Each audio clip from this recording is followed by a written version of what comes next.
राठ international school में अध्ययनरत कक्षा 10वीं के विद्यार्थियों के साथ एक करियर काउंसलिंग सेमिनार का आयोजन किया गया। इसमें केवल विद्यालय के बच्चे और अभिभावक ही भाग ले सकते थे। सभी विषयों और संख्यों के अनुभवी और प्रशिक्षित अध्यापकों द्वारा सभी विषयों और करियर विकल्पों के बारे में विस्तार से चर्चा की गई। आर्ट्स से रेखा जैन, कॉमर्स से रोहित शाह, नॉन मेडिकल से नीरज शर्मा और मेडिकल से प्रीति शर्मा ने सेमिनार को संबोधित किया। एंकरिंग जयप्रकाश शर्मा और कुलप्रीत कौर ने किया, जबकि पीपीटी और म्यूजिक का काम हेमंत सैनी और आशीष ने संभाला। अभिभावक और बच्चों ने सेमिनार की प्रशंसा की और बताया कि इससे बच्चों को आगे सही विषय और करियर चुनने में अब बड़ी मदद मिलेगी। उन्होंने ऐसे सेमिनार नियमित रूप से करवाने का आग्रह किया। संस्था चेयरमैन बलवान सिंह यादव ने सभी अभिभावकों को बच्चों की रुचि और क्षमता को परख कर उसके अनुसार उनके करियर का निर्णय करने के लिए प्रेरित किया। दबाव डालने से बचने की सलाह दी।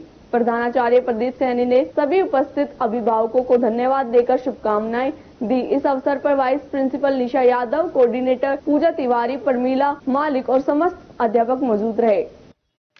आपने करियर काउंसलिंग को लेकर सभी विषयों पर अपनी बात रखी। मैं सबसे पहले तो थैंक करना चाहूंगा पूरे स्टाफ का कि आपकी बहुत अच्छी प्लानिंग कि जब बच्चा 10th में होता है तो पेरेंट्स और बच्चे को दोनों को इस बात के लिए चिंता होती है कि हमें क्या करना है और क्या करना है। उसके सारे फ्यूचर अगर क्लियर हो जाए, उसे नॉलेज हो जाए, उसे जानकारी हो जाए कि हमें फ्यूचर में किस सब्जेक्ट को लेने से क्या करियर है हमारा और उस सब्जेक्ट में हमारे को लाइफ में हम क्या कर सकते हैं, बच्चे की हॉबी क्या है, रुचि क्या है। और कई बार ये भी बताया कि पेरेंट्स की अपनी रुचि होती है, तो आई एग्री कि पेरेंट्स भी चाहता है कि उसका बच्चा कुछ बने, लेकिन पेरेंट्स की रिस्पॉन्सिबिलिटी होती है कि उसमें बच्चे का IQ, उस बच्चे की इच्छा, उसका नॉन मेडिकल स्ट्रीम एंड कुछ ऑप्शनल सब्जेक्ट्स भी होते हैं। बट टाइम बहुत ही रैपिडली चेंज हुआ है। आजकल वो वाला टाइम नहीं बचा है कि हम सिर्फ फिजिक्स, केमिस्ट्री, मैथ्स पढ़े, बोर्ड एग्जाम दें और 95% आ जाए और हम खुशी से सोचे कि बस सारा काम हो गया है। ऐसा बिल्कुल भी नहीं है। टाइम बहुत रैपिडली चेंज हुआ है। सो इसके बारे में मैं अब आपको बिल्कुल डिटेल डिस्कशन बताता हूं। सबसे पहले मैंने क्या किया है, मैं कैरियर स्कोप्स आपको बताता हूं जो नॉन मेडिकल स्ट्रीम में हमारे लिए अवेलेबल है। First that is B Tech. Engineering field के बारे में सभी जानते हैं। इसकी अराउंड इंडिया में 100 ब्रांचेस अवेलेबल है इंजीनियरिंग की, जिसमें से टॉप जो ब्रांचेस है that is computer science, artificial intelligence. आजकल ये आर्टिफिशियल इंटेलिजेंस, रोबोटिक्स की जो ब्रांच है, इनमें भी बूम आया है।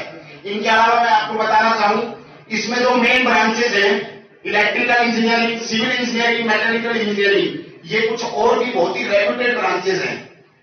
इसके अलावा जो सेकंड स्कोप आता है that is B arts. B arts अभी जो अपन बड़े बड़े मॉल, बड़ी बड़ी बिल्डिंग्स देखते हैं, इनमें आर्किटेक्चर का सबसे ज्यादा इन्वॉल्वमेंट होता है। ये भी पिछले कुछ टाइम से ये ब्रांच जो है नॉन मेडिकल स्ट्रीम की बूम कर रही है, एज वेल एज ट्रेंड भी कर रही है।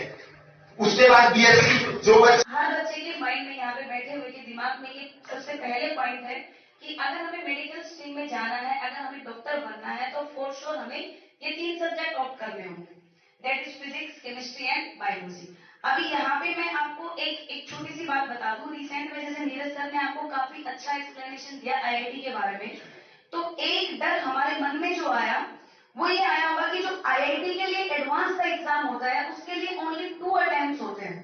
डेफिनेटली वो हमारे लिए टेंशन वाली बात भी है कि अगर फर्स्ट अटेम्प्ट में नहीं हुआ तो और सेकंड में भी नहीं हुआ तो हमारा जो IIT में जाने वाला मेन सपना है कहीं वो टूट तो नहीं गया।